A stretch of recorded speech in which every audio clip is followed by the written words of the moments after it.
Convido, por gentileza, a abrir sua Bíblia em Efésios, capítulo 1. Vou estar lendo do versículo 19 ao 23.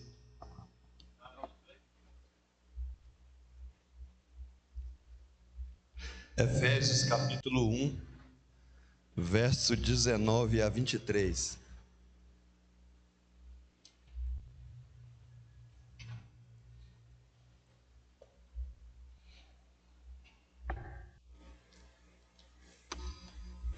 A palavra do Senhor diz assim: qual a suprema grandeza do seu poder para com os que cremos, segundo a eficácia da força do seu poder, o qual exerceu ele em Cristo, ressuscitando-o dentre os mortos, fazendo-o sentar à sua direita nos lugares celestiais, acima de todo principado e potestade, e poder, e domínio, e de todo nome que se possa referir, não só no presente século, mas também no vindouro. E pôs todas as coisas debaixo dos pés, e para ser o cabeça sobre todas as coisas, o deu à igreja, a qual é o seu corpo, a plenitude daquele que a tudo enche em todas as coisas. Vamos orar nesse momento? Senhor Deus, nosso Pai que está nos céus, Deus eterno, Deus bendito, queremos te agradecer nessa manhã, mais uma vez, pela tua bondade, tua graça, teu amor, revelados a nós por meio de Cristo Jesus. Queremos nos colocar diante de ti, reconhecendo que somos pecadores, necessitados da tua graça. Por isso, perdoa os nossos pecados, que o Senhor nos purifique de toda injustiça, e que mediante a tua palavra, que o Senhor possa, pela instrumentalidade do teu Santo Espírito, falar aos nossos corações, nos dando compreensão da tua palavra e transformando a nossa vida de acordo com a tua palavra e para a glória do teu nome. Nós nos colocamos diante de ti, pedindo essas coisas e agradecendo em nome de Jesus. Amém. Nós temos estudado esses dias a doutrina, o ensino do poder de Deus. E nós temos pensado sobre o poder de Deus. Só que para a nossa compreensão dessa questão do poder de Deus, nós nos concentramos para compreender essa doutrina em duas coisas. Então nós passamos a considerar duas coisas que explicam para nós, apresenta para nós o poder onipotente de Deus. E a primeira coisa já consideramos, o poder de Deus na criação. É por isso que o tema nosso é todo o poder. Só que nós passamos a procurar compreender o poder onipotente de Deus em duas coisas. A primeira, poder de Deus na criação. E hoje, a última parte, o poder de Deus na ressurreição. Então, o nosso tema nessa manhã é o poder de Deus mostrado, revelado na ressurreição. A gente começa nessa manhã falando sobre essa questão do poder da ressurreição, que tem uma coisa que nós acostumamos com ela, desde criança às vezes, depende da experiência de cada um. Nós estamos acostumados com o caráter definitivo da morte. Cedo, nós aprendemos que quando algo ou alguém morre, isso é o fim. Não há nada mais do que possamos fazer a respeito dessa realidade que está diante de nós. E é uma experiência em que, em qualquer idade, ela não é agradável. Então, eu e você, nós somos loucos ou somos assim, delirantes, se a gente negar que o que está morto, ou se a gente tentar ousar vencer a morte depois do que ela aconteceu. Então, é uma coisa assim, definitiva. Eu lembro de, talvez uma das experiências, eu acho que eu tive dois momentos assim. Eu não sei quando é que você teve a primeira vez a experiência de que alguém, às vezes parente, conhecido da sua família, com qual idade você teve contato assim com essa realidade da morte de forma mais perto? Eu perdi os meus avós bem cedo. E eu lembro por alto, quando eu perdi um deles, o avô materno. Aí você começa a pensar nisso, mas você não tem compreensão ainda. E aí tem uma foto, que eu lembro assim, que eu estava presente lá, perto do caixão do meu avô paterno. Tenta às vezes lembrar quando você teve o primeiro contato com uma experiência extremamente estranha. Todos nós aprendemos que devemos aceitar a morte, porque nós temos uma total falta de poder sobre ela. Se tem uma coisa que revela a nossa impotência, incapacidade, fraqueza, é a morte. A morte, por isso que a Bíblia diz, é realmente o nosso inimigo final. Então, nós não podemos derrotar a morte, como também nós, essa é a pior parte, eu acho. Nós não podemos nem derrotar a morte e nem escapar dela. Vivemos em um mundo onde todos iremos encará-lo. Todos os seres vivos estão nesse processo de morrer. E não podemos fazer absolutamente nada para impedir isso. Observe os detentores, aqueles que têm grande fortuna na nossa época, que foram acometidos de doenças graves. Lembra do grande empresário, extremamente inteligente, o criador dessa marca de computadores, da Apple, uma pessoa mundialmente conhecida. Quando ele é acometido por um câncer de pâncreas, parece que foi a doença dele. Gravíssimo. Não há poder contra essa realidade quando ela se aproxima. Não há poder financeiro, médico, não há poder humano. Ela nos confronta com o quanto, e revela para nós, o quanto é pequeno o nosso poder. A morte parece ser o inimigo sempre vencedor. Isso é terrível. Isso nos deixa assim, até com mal-estar. Saímos derrotados mais uma vez, porque apesar de todo o poder que temos, não temos nenhum poder sobre a morte. Nenhum. Absolutamente nenhum poder. A morte tem um caráter definitivo. Não temos que fantasiar sobre como seria vencer a morte, porque a Bíblia nos mostra como é e nos diz o quanto é importante. Vamos pensar num texto bíblico, irmãos? O apóstolo Paulo, ele argumenta que esse poder da ressurreição, nós estamos entrando no nosso tema, o poder da ressurreição, o poder de trazer mortos à vida de novo.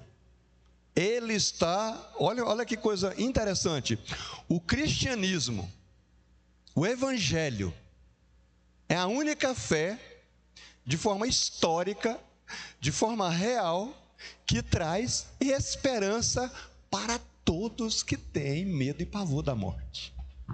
Olha como é que Paulo, quando essa ideia de dúvida sobre isso pairou na igreja de Corinto, abre em 1 Coríntios 15, por gentileza, veja como ele tratou disso. 1 Coríntios 15, o verso 12 até o 19. 1 Coríntios 15, 12. Vamos.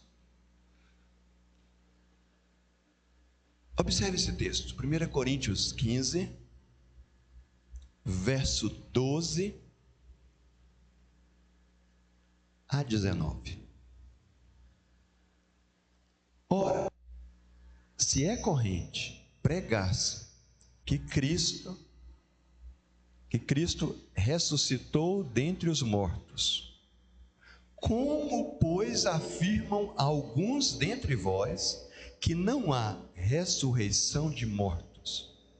Observe, e se não há ressurreição de mortos, então Cristo não ressuscitou. E se Cristo não ressuscitou, é vã a nossa pregação, é vã a vossa fé. E nós, os apóstolos, Paulo diz, e somos tidos por falsas testemunhas de Deus, porque nós temos, olha essa palavra, asseverado contra Deus que ele ressuscitou a Cristo, ao qual ele não ressuscitou.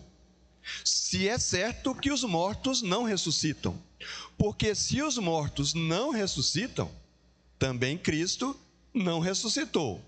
E se Cristo não ressuscitou, é vã a vossa fé. E ainda permaneceis nos vossos pecados. E ainda mais, os que dormiram em Cristo pereceram.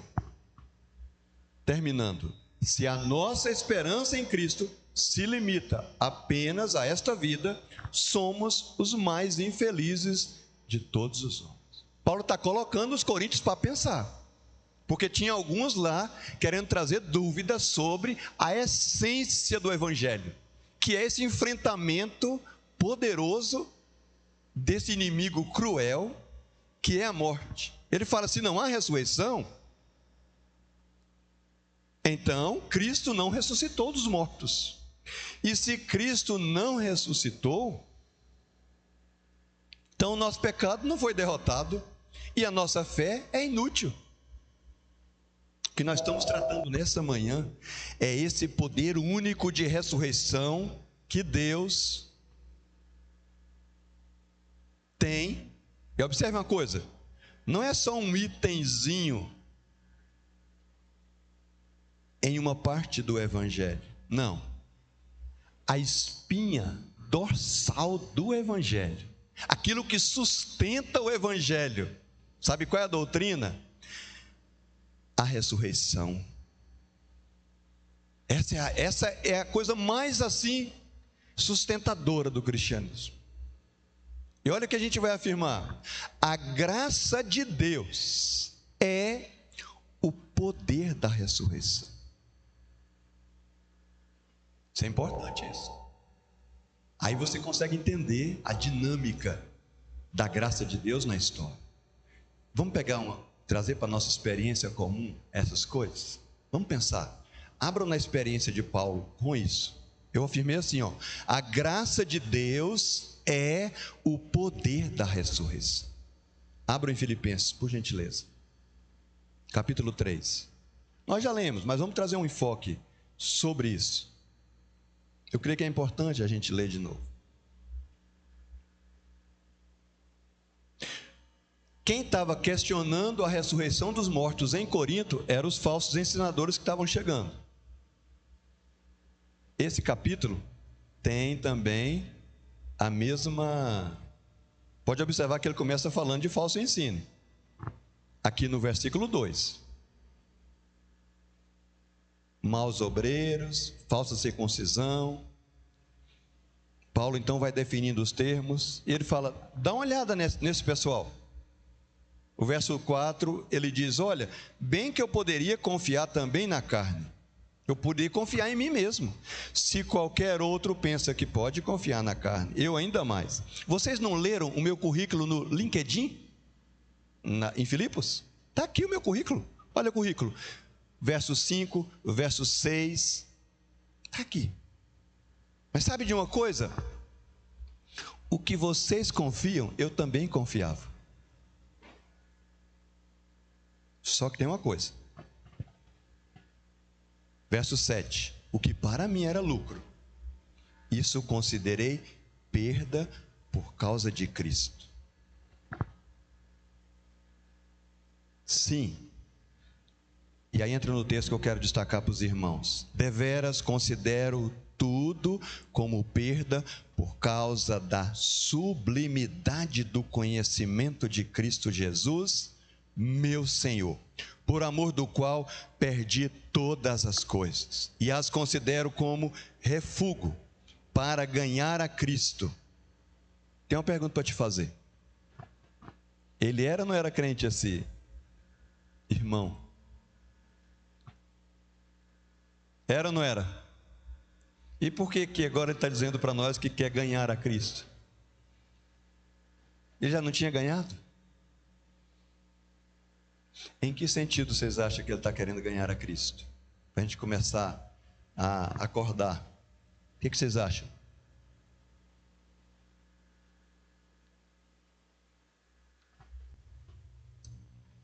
Quem se arrisca?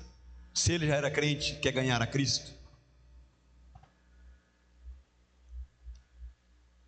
Não está dizendo ali? Oh, como é que terminou o versículo?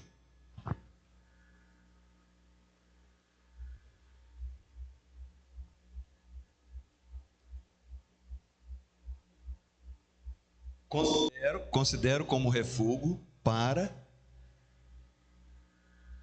ganhar a Cristo. Por que um crente fala isso, hein? Se ele já é crente. O que ele queria dizer com isso? Queria se parecer mais com Cristo? O que mais? É porque vocês não cochilaram. Eu falei, eu vou voltar umas perguntas aqui para a gente ficar acordado. Não é para a gente pensar mesmo juntos. Queria crescer na graça do Senhor, queria se parecer com o Senhor. O que mais?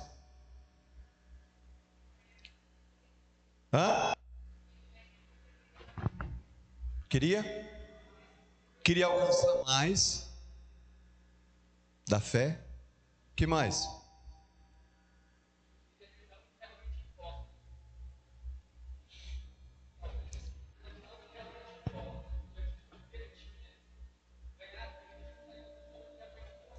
Ele está compartilhando com a igreja que ele queria se parecer mais com o Senhor, ele queria se consagrar mais no Senhor, queria crescer mais no Senhor, queria estar em Cristo. Olha o versículo seguinte, vamos ler juntos o seguinte, o 9, 3:9. E ser achado nele, não tendo justiça própria, que procede de lei, senão a que é mediante a fé em Cristo, a justiça que procede de Deus, baseada na fé. Vamos ler o 10? Para o conhecer. Conhecer quem? Conhecer quem? Cristo. Não é isso que aponta esse artigo? E o que mais? E o poder da sua ressurreição. O que mais?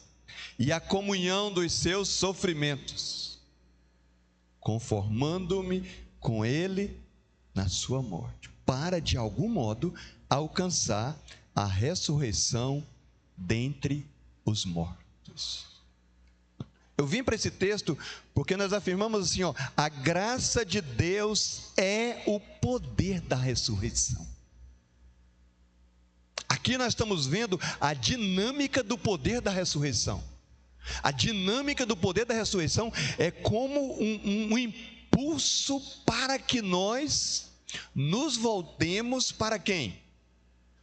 Para Cristo, para o conhecer. Quem é que leva a nossa alma nessa direção? O poder da sua ressurreição. Aí leva a renúncia, leva desejo de se parecer mais com Ele, leva consagração, leva crescimento na graça. Nós pecadores. Vamos dar uma olhada no que ele fala para os Gálatas, um pouquinho antes, Gálatas 2. Vamos ler 2 versículos juntos? E agora eu convido vocês, por gentileza, os que podem, a ler de pé, Gálatas 2. Conhecido o texto, vocês vão ver. Mesmo tema, a graça de Deus é o poder da ressurreição. É o que nós estamos vendo hoje, é o poder de Deus na ressurreição. Então, eu convido a ler juntos, Gálatas 2, 19 e 20. Vamos ler juntos? Porque eu, mediante a própria lei, morri para a lei, a fim de viver para Deus. Estou crucificado com Cristo. Logo, já não sou eu quem vive, mas Cristo vive em mim. E esse viver que agora tenho na carne, vivo pela fé no Filho de Deus, que me amou e a si mesmo se entregou por mim. Podeis assentar, por gentileza. Irmãos, dá uma olhada no verso 19 que lemos. Porque eu, mediante a própria lei, o que ele disse? Morri para a lei. Então não tenho nenhum compromisso mais com a lei. Não é a minha motivação para me aproximar de Deus. Não são as minhas obras, a minha obediência como triunfo para me aproximar de Deus. Na verdade, o que ele disse? Eu morri para a lei. Qual o propósito? Parece uma coisa contraditória, né? Tipo assim, abandonou a lei para viver para o mesmo Deus da lei. O que é isso? O poder da graça. O poder a graça de Deus é o poder da ressurreição. Observe uma coisa: quando nós nos tornamos cristãos, não é porque nós encontramos uma mala pesada para carregar em nossos ombros e sair choramingando pelo mundo afora. Não é isso. Nós encontramos o poder do Cristo ressurreto. Se nós não encontrarmos o poder do Cristo ressurreto, nós não existimos como crentes. O que faz com que nos tornamos crentes é o poder da ressurreição em nossa vida. Isso nos faz crentes. Isso nos energiza, isso nos impulsiona, isso nos transforma. A graça de Deus é o poder da ressurreição. Irmãos, dá uma olhada nesse versículo. Eu morri para a lei, a fim de viver para Deus. Como termina o versículo 19? Estou crucificado com Cristo. E agora, como é que vai fazer com o dia a dia, com a vida nesse mundo? Verso 20. Logo, já não sou eu quem vive, mas Cristo vive em mim. E esse viver que agora tenho na carne, como eu vivo? Eu vivo pela fé no Filho de Deus. O que ele fez? Me amou. O que mais ele fez? A si mesmo se entregou por mim. Isso é tão... Vamos pegar outra janela do entendimento de Paulo sobre isso? Abra em 2 Coríntios, por gentileza. 2 Coríntios 5.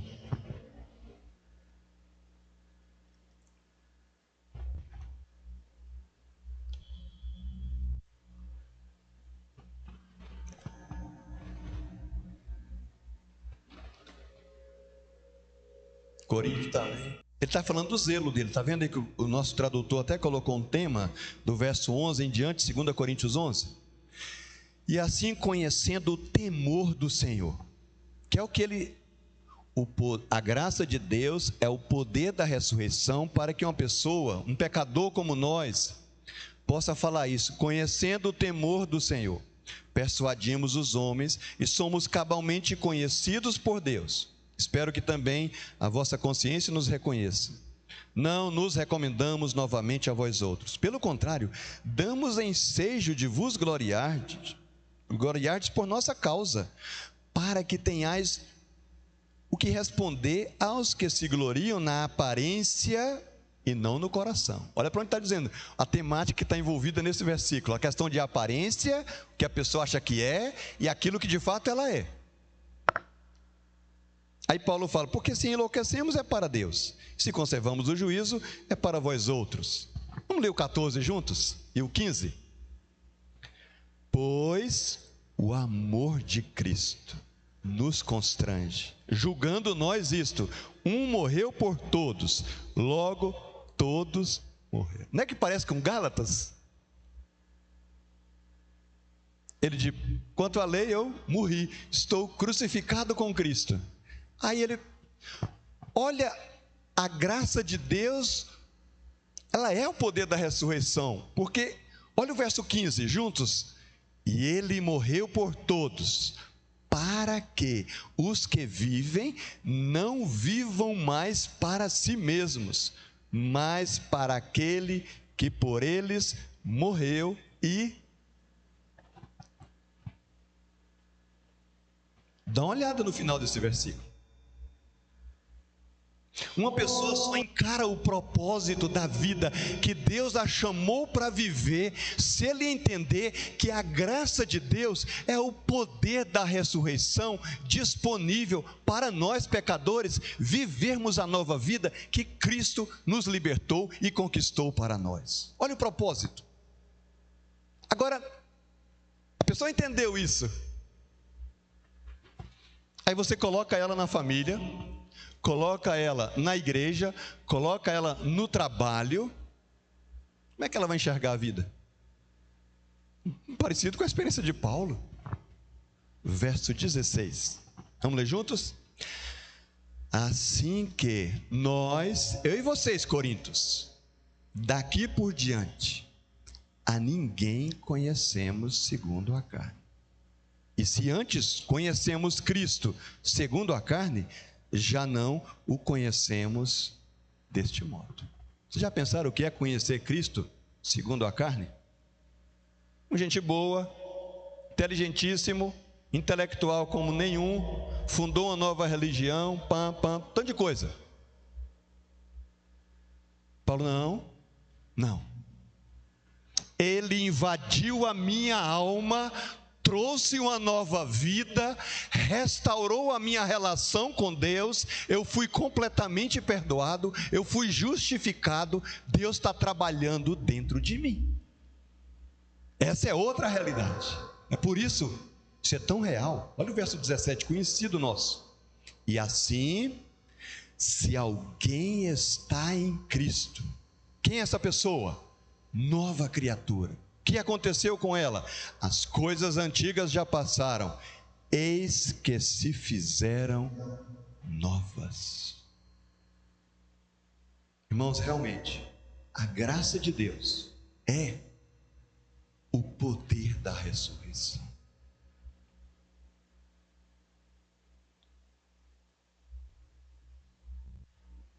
Perguntas? Quero mudar para outra temática. Na mesma linha.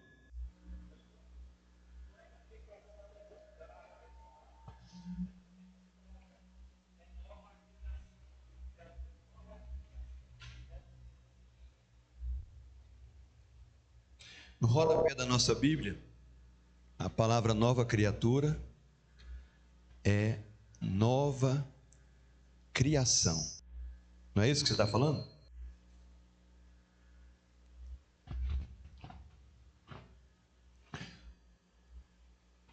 A fé, pensando em nova criatura, nova criação, nós somos as primícias da nova, os primeiros frutos da nova sociedade de Deus que será completamente inaugurada. Nós nascemos de novo, por isso nós somos nova criatura, nova natureza. É como se tivesse, em 1 Coríntios 15, dá essa ideia: semeando em corrupção, ressuscitaremos em glória, incorruptíveis. Nova pessoa, nova criatura, nova criação.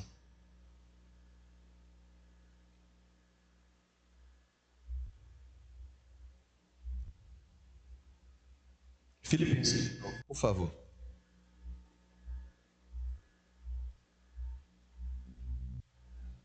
Capítulo 2.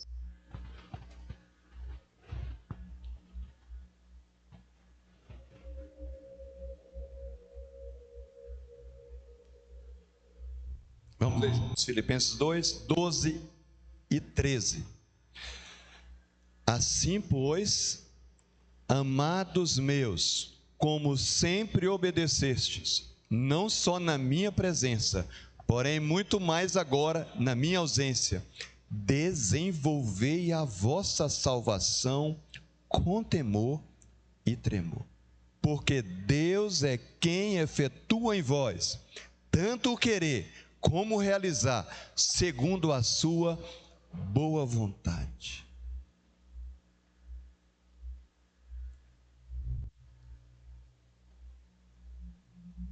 O que está sendo dito para nós no final do versículo 12? E por que está sendo dito isso? Qual a ordem que recebemos no versículo 12?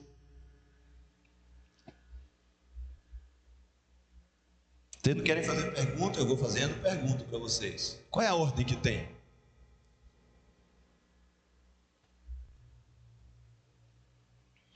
A ordem é lado humano ou lado divino? Cara ou coroa? Pensa na moeda. Tem os dois lados, não tem? A gente fala, é cara, coroa. Às vezes em jogos, né? Utilizam para saber quem é que vai dar início a alguma partida, lembra? Aqui, pense no lado da moeda. O primeiro lado, o do verso 12. Qual é o lado? Humano ou divino? Qual? Humano. Qual a ordem para nós? Desenvolvei a vossa salvação. De que maneira? Com duas atitudes. A primeira coisa que deveria chamar a nossa atenção. Olha essa aqui, olha. Desenvolvei a vossa salvação. Vocês já são salvos. Vocês já têm a herança. O que Paulo está dizendo? Que ela cresça. De que maneira? Com duas atitudes. Temor e tremor. Aí você fala, então tá bom. Eu vou planejar para ler a Bíblia, para orar, para me congregar, para estar junto com os irmãos. A pessoa pensa que isso é cristianismo. Não é cristianismo sem o verso 13. Porque o cristianismo é viver a graça de Deus segundo o poder da ressurreição. Na medida em que nós nos envolvemos com a palavra, na medida em que nós nos envolvemos com a oração, na medida em que nos envolvemos com a comunhão, sabe quem se envolve nessa tarefa conosco? Verso 10.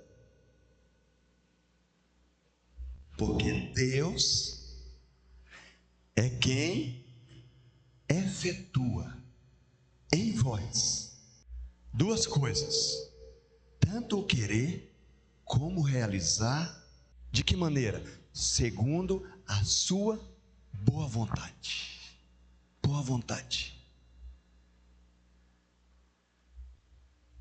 Uma vez um pregador fez uma ilustração que eu nunca esqueci. Quando a pessoa se converte,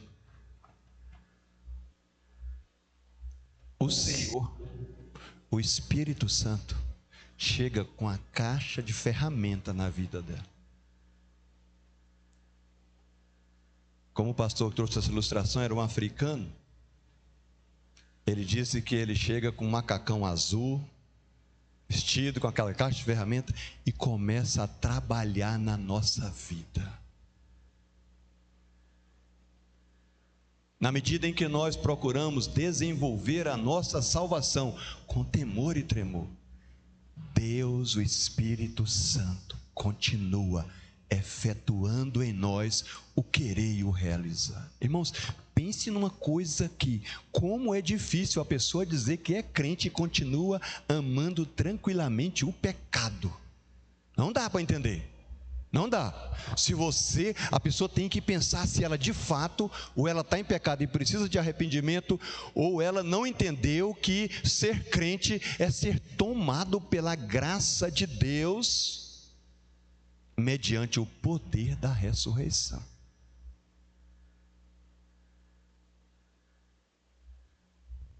Essa palavra que está aqui nesse versículo 13, lembra onde nós estávamos? Em Efésios 2, quando diz assim, que nós éramos filhos da ira, como também os demais, quando dizia que o príncipe da potestade do ar, o espírito que agora atua, mesma palavra, mesmo tempo verbal.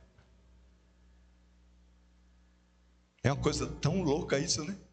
Assim como o diabo continua operando hoje para fazer essa obra maligna dele, por outro lado, muito maior, o poder da ressurreição, o poder de Deus, ele efetua. Aonde? Dá uma olhada nessa expressão, efetua aonde? Em vós, dentro de nós.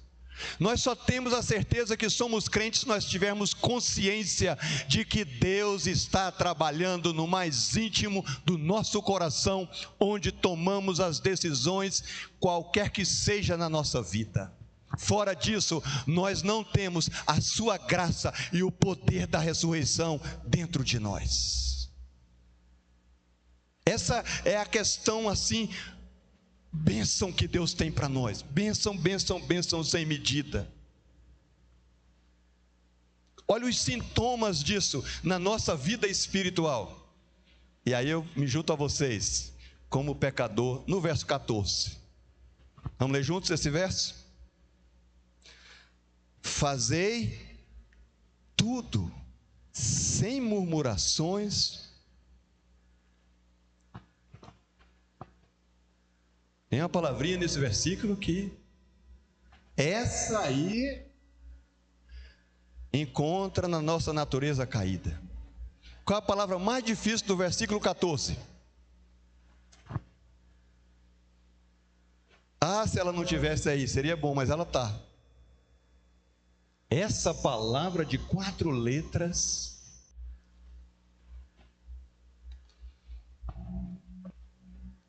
porque esse é o sintoma de que nós não estamos satisfeitos com Deus. É quando a murmuração cresce no coração. Deus está enganado, Deus está de férias. Não, é o pecado que tenazmente nos assedia que está querendo nos enganar. A gente vê esse termômetro como desenvolvimento da nossa salvação. É a nossa pouca murmuração. Irmão, nós estamos chegando num ponto aqui, num ponto, eu diria assim, mais assim, íntimo da nossa fé. O que fizemos nessa manhã tem um impacto direto no nosso testemunho. Pode ou não pode a pessoa ficar reclamando em casa? Pode ou não pode a pessoa ficar reclamando na escola, na universidade? Pode ou não pode ficar reclamando na empresa? O funcionário reclamão, o funcionário que ninguém quer trabalhar com ele, porque ele contamina os outros, ele atrapalha a gestão, ele atrapalha o desenvolvimento da empresa, e depois ele diz, eu sou crente, eu estou desenvolvendo a minha salvação com temor e tremor. Que salvação é essa? Que salvação que não te energiza para a sua tarefa. Que o Senhor tenha misericórdia de nós, e que isso diminua em nós, e que a nossa satisfação em Deus cresça. Senão não adianta pregar como pastor, não adianta ser presbítero, não adianta ser diácono, não adianta ser membro da igreja, porque esse povo, não adianta cantar no louvor, porque esse povo honra-me com os lábios, mas o seu coração é reclamão, não tem satisfação em mim, é longe de Deus. Irmãos, isso é terrível. Aí você fala, como é que é isso? Essa é a primeira coisa que nós estamos considerando. Olha a segunda. O propósito do nosso crescimento na graça. Ou seja, a graça de Deus é o poder da ressurreição. Sabe onde nós vimos isso? Quando estudamos Tito. Lembra que estudamos Tito? Olha que coisa boa que tem em Tito. Nós estudamos Tito lá no capítulo 2, no verso, acho que 12 ou 11, lembra? Diz assim, ó, a graça de Deus se manifestou salvadora a todos os homens. Num primeiro momento, é Jesus encarnado. Assim que Stott coloca essa interpretação, é isso. Mas no segundo momento, é o poder da ressurreição. Por quê? Porque a graça de Deus vem nos educar para renegar a impiedade, as paixões mundanas e viver no presente século sensata, justa, piedosamente. Então a graça de Deus quer trabalhar o relacionamento meu comigo mesmo, sensata, o relacionamento com o próximo. A gente não pode compartimentalizar a vida. Por isso que eu falei, nos vários compartimentos, murmuração. Só que a pessoa chega, os nossos conhecidos, eles olham. Olha o verso Filipenses 2, verso 15. Olha o propósito do trabalho de Deus na nossa vida. Uma das coisas é fazer tudo sem murmurações nem contendas. E o verso 15: para que vos torneis irrepreensíveis. Que mais? Sinceros, filhos de Deus, inculpáveis. Onde? No meio de uma geração pervertida e corrupta, na qual resplandeceis como luzeiros do mundo. Olha o verso seguinte. Como é isso? Preservando a palavra da vida, para que no dia de Cristo, não é aquele dia final, Paulo diz: eu me glorie de que não corri em vão, nem me esforcei inutilmente. Dê uma olhada, pense nas palavras: para que vos torneis irrepreensíveis. Sabe o que é? A nossa fama, a nossa reputação como crentes. É o que as pessoas dizem de nós. Irrepreensíveis. Só que a segunda palavra, que é o que nós estamos vendo, sinceros. É o que nós somos quando ninguém está perto de nós. É o que nós somos de verdade. Sabe o que nós temos de alerta aqui? E nós pensamos, eu estou pensando em mim sobre isso, quero que você pense comigo sobre isso. Imagine, fulano, vida espiritual, um cara de pau adúltero, mau caráter. O fulano, uma pessoa extremamente materialista, mesquinho. Não conhecemos ele. Você que pensa isso dele, olha. Nós nos carregamos, irmãos. Nós somos pecadores. Mas tem uma coisa: precisamos olhar para o nosso coração. Para a gente não vender, para não vender como essa palavra sinceros, lembra que a gente sempre explica ela? A pessoa vendia as estatuetas na Grécia Antiga lá, eram de cerâmica, começavam a rachar, a pessoa não queria perder a grana, pegava a rachadura, cobria com a cera, passavam a tinta, não havia em folha, só levar de volta para o balcão. A pessoa olhava, levava rápido, né? Até que o indivíduo pegou e fez assim, colocou na luz, cheio de rachaduras. A cera que disfarçou o negócio e colocou na luz, mostrou as rachaduras. Ou seja, aquela estatueta, ela não estava sem cera, estava com cera. O que nós estamos falando é de crentes cheios de cera. Crente cheio de cera é aquele que tem um caráter aqui na igreja, junto com os irmãos, fora daqui é outra, com cera, para cobrir as aberturas no coração em relação a pecados, para Lembra dos escribas e fariseus que eram como sepulcros caiados? A pessoa pegou e passou um cal. O desafio que nós temos aqui é: dá-me, filho meu, teu coração. É o que o Senhor pede de nós. E os teus olhos se agradem dos meus caminhos. Ah, mas você é um miserável pecador. Sim, eu sou, mas eu fui alcançado pela graça. Eu sou uma obra inacabada da graça de Deus. A graça de Deus é o poder do Cristo ressurreto, disponível para transformar a nossa vida, mesmo com esses pecados tão, às vezes, pequenos, no sentido de não serem tão públicos. Por isso que ele continua: para que vos torneis irrepreensíveis. Não somente isso, sinceros, sem ceras, sem brecha, no sentido de dizer: olha, uma agenda que só você conhece, e é uma agenda pecaminosa, oculta.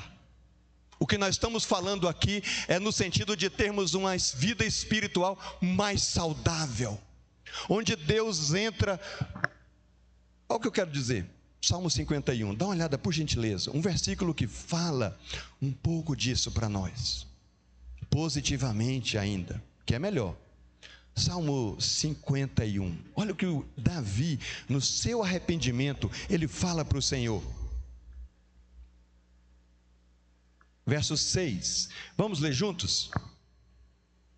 É o que nós precisamos, pela graça de Deus, trabalhando na nossa vida. Vamos ler juntos? Salmo 51, verso 6. Eis que te comprases, na verdade, no íntimo e no recôndito, me fazes conhecer a sabedoria. É uma bênção. Aí você fala: onde é que Deus quer estar na minha vida? Ele quer ter prazer na sua verdade. Como a construção que é poética, então ele faz, eu não lembro agora como é que chama isso, mas lembra que ele faz isso lá no Salmo 127? Quando ele fala: se o Senhor não edificar a casa, em vão trabalham os que a edificam. Aí fala assim: inútil. Ele faz a mesma construção com outra palavra. Aqui ele faz a mesma coisa. Eis que o Senhor tem prazer, na verdade, aonde? No íntimo e no recôndito. Não é isso aqui? Ou seja, no íntimo. O que o Senhor quer fazer? Quer fazer? Não. O que Ele faz? Me fazes. Perceba que é onde Deus vai restaurando pela sua graça e nos tornando sensatos, que é a mesma palavra do final desse versículo.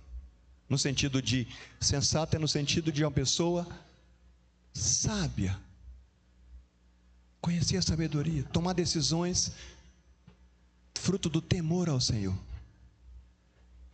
fruto da graça do Senhor. Acompanharam até aqui? Qual é a maior evidência então do poder de Deus? Aí já termina a lição de hoje de manhã. Qual é a maior evidência?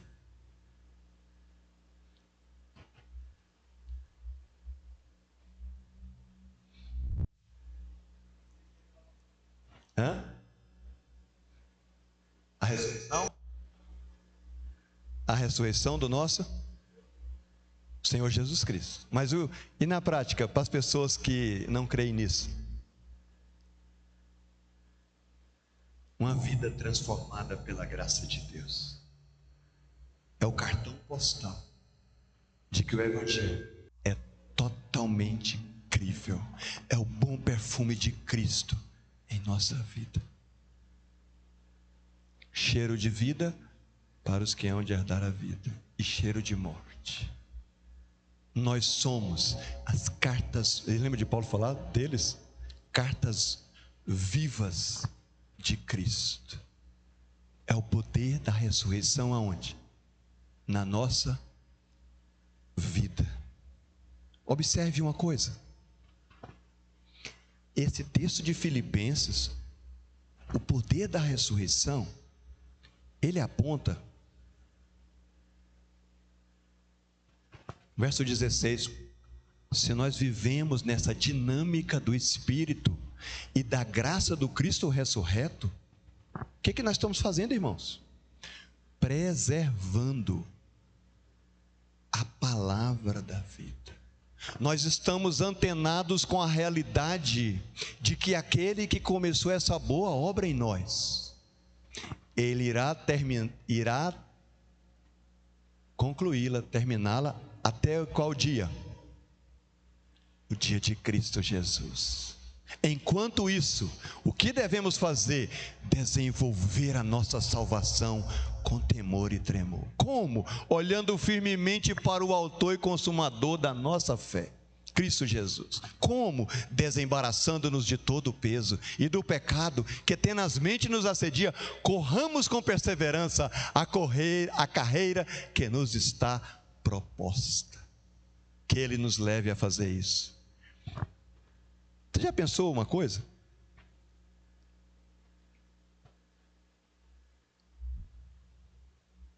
Eu convido você a ficar de pé e nós lermos o último texto. Bem positivo. Olha o que está diante de nós. Pelo que vimos, esse poder está nos preparando para 1 Coríntios 15, verso 20 até o 28. Vamos ler um a um para a gente finalizar a leitura e finalizar a nossa lição nessa manhã. Mas, de fato, Cristo ressuscitou dentre os mortos, sendo Ele as primícias dos que dormem. 21. Visto que a morte veio por um homem, também por um homem veio a ressurreição dos mortos. 22. Porque assim como em Adão todos morrem, assim também todos serão vivificados em Cristo. Cada um, porém, por sua própria ordem. Cristo as primícias, depois os que são de Cristo na sua vinda. E então virá o fim, quando Ele entregar o reino ao Deus e Pai. Quando houver destruído todo o principado, bem como toda potestade e poder. Porque convém que Ele reine até que haja posto todos os inimigos debaixo dos pés. E o último inimigo? O último inimigo a ser destruído é a morte. Porque todas as coisas sujeitou debaixo dos pés. E quando diz que todas as coisas lhes estão sujeitas, certamente exclui aquele que tudo lhe subordinou.